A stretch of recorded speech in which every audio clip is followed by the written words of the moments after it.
אז בואו נדבר על המוצר. 8 טיפים מרכזיים לפני שאתם מתחילים לבנות את החנות, לעצב ולהשקיע לה המון זמן ואנרגיה. 1. למצוא מוצר שפותר בעיה. אנשים לא קונים מוצר, הם קונים פתרון. ככל שהבעיה יותר כואבת, ככה יותר קל לנו למכור להם. 2. למצוא מוצר שהוא יוניק, שהוא מיוחד. לא עוד משהו שנמצא בכל מקום, שראיתם את הסרטונים בטיק-טוק וראיתם ביוטיוב ואיזה מוצרים הכי טובים לדרופשיפינג 2025.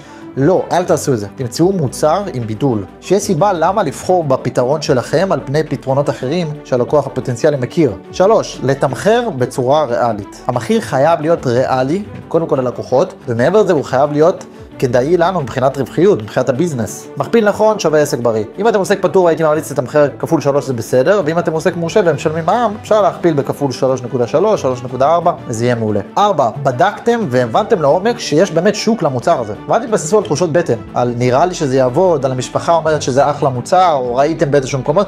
לא, תבדקו האם יש ביקוש אמיתי. כנראה שמישהו כבר ניסה למכור את המוצר הזה לפניכם. אז תראו כמה הוא מוכר, כמה מודעות יש לו באוויר, תנסו לאחז בכל מיני אינדיקציות. 5. עדיפות שהמוצר יהיה one size. אין החזרות על מידות לא מתאימות, זה חוסך המון כאב ראש בלוגיסטיקה. 6. תוודאו שלמוצר שלכם יש retention טוב, זאת אומרת אפשר להחזיר לקוחות לקנות שוב. פלטפורמות הפרסום הן נורא יקרות, בשביל להביא עוד פעם לקוח חדש, זה יהיה לכם נורא יקר, ועדיף לכם למצוא מוצרים שאפשר להחזיר את הלקוחות שוב פעם ולקנות. הכוונה להשיג עוד מחירות מאותו לקוח, ככה אתם הופכים להיות יותר רווחיים, כי אתם לא נלחמים כל הזמן על לקוחות חדשים. 7. זה טיפ קצת שונה, אבל למכור כתחילה לקהל ישראלי. אתם מכירים את התרבות, אתם מכירים את הקהל, אתם מכירים את שפתיהם, העלויות פרסום פה הרבה יותר זולות. אני רואה הרבה מאוד חבר'ה בתחום של האי-קומרס והדרופשיפינג, וישר חושבים ארצות הברית, אירופה, רק בגלל שזה קהל יותר גדול, והם חושבים שזה הרבה יותר טוב, והם יכולים למכור יותר, שזה טעות. 8. זה טיפ זהב, תמצאו מוצר שיש לו ויראליות. מוצר שיש לו ויראליות יוריד לכם את העלויות פרסום משמעותית. מעבר לזה שאתם יכולים להתפרסם באורגני ולפרסם תכנים ובטיקטוק ולהתפוצץ, ככל שפייסבוק יראה יותר אנשים שמתעניינים בסרטון שלכם, הוא ייתן לכם חשיפות יותר זולות,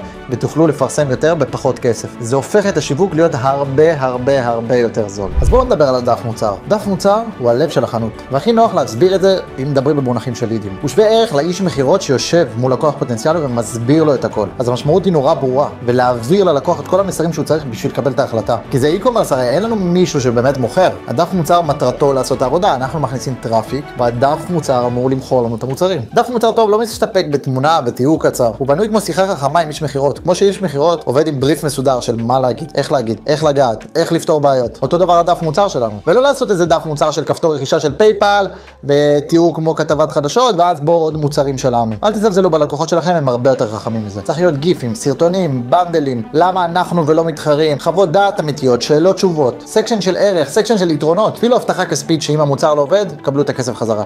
כל מה שצריך בשביל לשכנע את היוזר לקנות. ולבסוף עוד משהו אחד חשוב שבדרך כלל אנשים מתעלמים ממנו או לא מדברים עליו כל כך הרבה. הדף מוצר חייב להיות סריק. ומה זה אומר סריק? אנחנו חייבים לתת חוויה נוחה למשתמש. שהוא לא נכנס וזה כמו דף חדשות שאנחנו רואים מלא מלל. זה מעייף וזה פשוט יגרום לנטישה. אנחנו רוצים סקשנים ברורים וויזואליים, שמישהו יגלול ויהיה לו חוויה נעימה, שהעין יכולה בלי לקרוא כל דבר, העין יכולה להבין את הדברים, הוא יכול להבין מה זה שאלות תשובות, הוא יכול להבין מה זה החזר כספי, הוא יכול להבין מה המוצר שלכם עושה, בלי ממש לקרוא, רק מלזבזב. תחשבו הרי בעולם שלנו באונליין, הוא כנראה ראה מוצרים דומים לשלכם, והוא כנראה נכנס למוצרים דומים, אנחנו חייבים לתפוס אותו כמה שיותר מהר. וזה גם מתקשר לשיווק הממומן, שאותו דבר בשיווק הממומן, כמו שאומרים, תצמדו להוק, ו-it's all about the hook, זאת אומרת, ההתחלה חייבת להיות משכנעת, אותו דבר פה. אנחנו חייבים להיות ברורים ומשכנעים בדף מוצר שלנו, ושהכל יהיה ברמה ויזואלית נורא נוח לחוויה של המשתמש. אז בואו נדבר על ההצעה. ברגע שיש לנו הצעה שהיא הצעה טובה, כל החוויה של הלקוח משתנה. אז מה זה בכלל ההצעה? ההצעה זה איך אנחנו אורזים ומציגים את המוצר שלנו ללקוח הפוטנציאלי. צריכים להתייחס לזה ולחשוב לא רק מה הוא מקבל, אלא איך הוא מרגיש מול מה שהוא מקבל. זה כבר יוצא מהנוסחה של מציעים לו מוצר לקנות. זה יותר כמו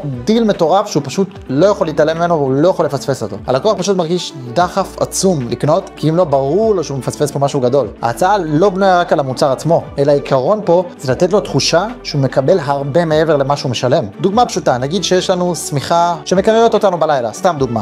אז אנחנו לא נציג את זה כבוא תשלם לנו X כסף ותקבל את המוצר. אנחנו נציג את זה כבוא תקבל את המוצר, תקבל גם ציפית לשמיכה, תקבל גם ציפית לקריות, תקבל גם כיסוי עיניים ללילה, גם מדריך שינה דיגיטלי, גם משלוח עד הבית, וככה בנינו הצעה שהיא כל כך גדולה, והלקוח פשוט מרגיש שהוא מקבל פה הזדמנות, שאם הוא לא לוקח אותה הוא פשוט מפספס. וכשזה קורה בצורה טובה, אני מבטיח לכם שהמחיר הוא כבר לא אישו. הלקוח הפוטנציאלי מרגיש שהערך הוא אדיר לעומת הכסף שהוא משלם. ואז ההחלטה הופכת להיות פשוט קלה. ואתם תראו, אתם תעשו את זה ואתם תבינו כמה משמעות יש להצעה, כי אנשים מסתכלים לרוב על הדף מוצר, על המוצר עצמו, על השיווק, וזה בסדר, וזה נכון, להסתכל על זה גם, אבל שוכחים איזה ערך יש להצעה. כשיש לנו הצעה שהיא באמת טובה ומנופחת, זה יכול לשנות לנו את כל העסק. אז אל תדאגו על החלק הזה ואל תיגשו לשיווק לפני שיש לכם הצעה שפשוט אי אפשר לסרב לה. אז בואו נדבר על שיווק מאומן. הרבה אנשים ממהרים וישר רצים לשלב של הפרסום. עוד לפני שהם עברו על כל מה שדיברנו עליהם. לפני שהם בחרו מוצר וישבו וחשבו למה הם בוחרים את המוצר שהם בוחרים. לפני שבנו דף מוצר שנראה טוב, לפני שניפחו הצעה מפוצצת. אז הם ישר רוצים להשיג מחירות והם ישר מפרסמים ומתחילים להוציא כסף על פרסום. הם מכניסים אנשים, מכניסים טראפיק,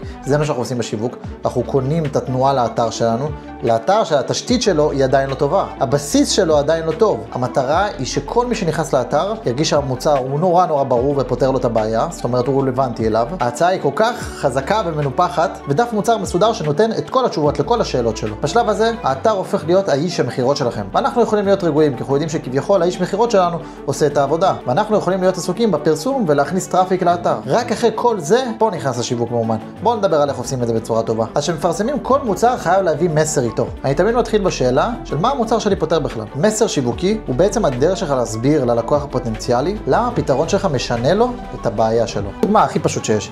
אם יש לנו מכשיר לירידה במשקל, המסר יכול להיות בואי הביטחון עצמי שכל כך חלמת עליו כל השנים, הנה זה פה. והמסר מצד שני יכול להיות סוף סוף תחושת כלילות שיעזור לך ביום יום. ומעבר זה יכול להיות גם את רוצה להיות אנרגטית במהלך היום, זה המשקל שלך מכביד עלייך. אנחנו צריכים לנסות כמה שיותר מסרים בשביל לדעת מה עובד לנו עם הקהל. המטרה המרכזית של מה שאני רוצה להבהיר שיש לנו את המוצר שהוא פותר בעיה, ואנחנו מייצרים עליו כל מיני זוויות שונות בשביל לדעת מה נוגע לקהל שלנו, והכל זווית אנחנו יוצרים שלל של פיסות תוכן שונות. אז בשלב הראשון אני בודק כמה מסרים שונים. במטרה אחת פשוט להבין מה עובד על הקהל הפוטנציאלי שלי. אני לא יכול לנחש, אני בודק רק על סמך הנתונים שלי בחנות. ונורא פשוט, אופטימיזציה. ברגע שאני מבין מסר שעובד לנו חזק, לצורך העניין מוצר לירידה במשקל כמו שאמרנו, ואנחנו מבינים שהמסר של בואי תהיי אנרגטית למהלך היום עובד לנו לצורך העניין יותר טוב מבואי תרגישי יותר ביטחון, אז אני הולך על המסר הזה ומייצר לו המון וריאציות. מביא עוד UGC, עושה עוד גרפיקות, עוד קרוסלות, לא משנה מה. ובונה סביבו כמה שיותר נכסי קריאטיב שונים. וככה יוצרים מערכת פרסום חזקה. לא מנחשים, בודקים, עושים טסטים, מזהים את המסר מנצח, ואז נותנים לו פשוט לעבוד בשבילנו. ואנחנו תפקידנו זה לייצר לו כמה שיותר פיסות תוכן חדשות